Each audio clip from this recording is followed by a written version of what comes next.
Kia ora koutou katoa. My name is Johanna Thomas-Maud and I am a PhD student in Development Studies at Massey University.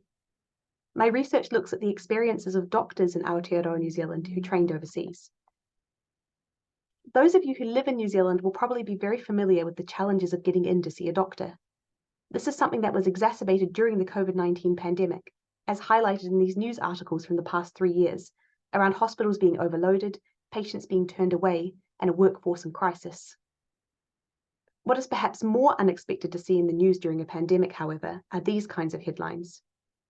Dozens, if not hundreds, of overseas trained doctors living in New Zealand were struggling to find employment during the pandemic, and still are.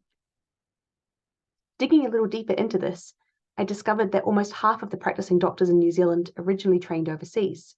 So without migrant doctors, the health system would collapse. And yet, not all foreign trained doctors who migrate to New Zealand can actually practice medicine. If you take a closer look at the policies around registration to practice medicine, this tends to affect those who trained in Global South countries.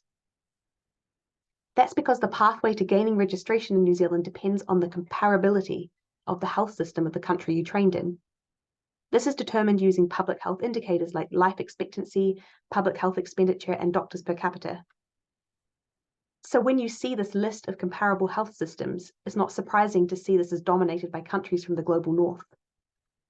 If you trained or worked in one of these countries, you can usually work as a doctor in New Zealand quite easily.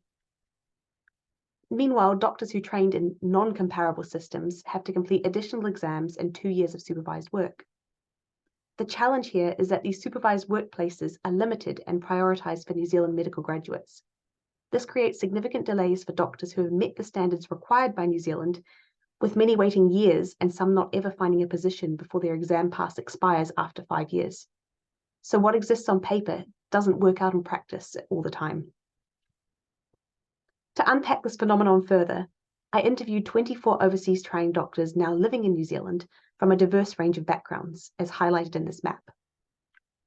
I supported this with interviews from local experts, such as employers and policymakers, before conducting an anonymous online questionnaire among a wider pool of 80 foreign trained doctors, as shown in the orange bubbles. All doctors who responded to the questionnaire from comparable countries were able to work as doctors, compared to only a quarter of those who trained in non-comparable countries. Similarly, only 4% of these non-comparable doctors felt that their training and qualifications are valued in New Zealand, and that the time it takes to register is reasonable. Doctors from comparable global north countries, on the other hand, were far more likely to indicate that they feel welcome, valued, have had a positive experience, and that they would recommend New Zealand to other overseas trained doctors. One of the key issues for these so-called non-comparable doctors is summarized succinctly by one of my interview participants. I feel discriminated against in that my competence and the barriers I face are based on where I am from and not what I am capable of.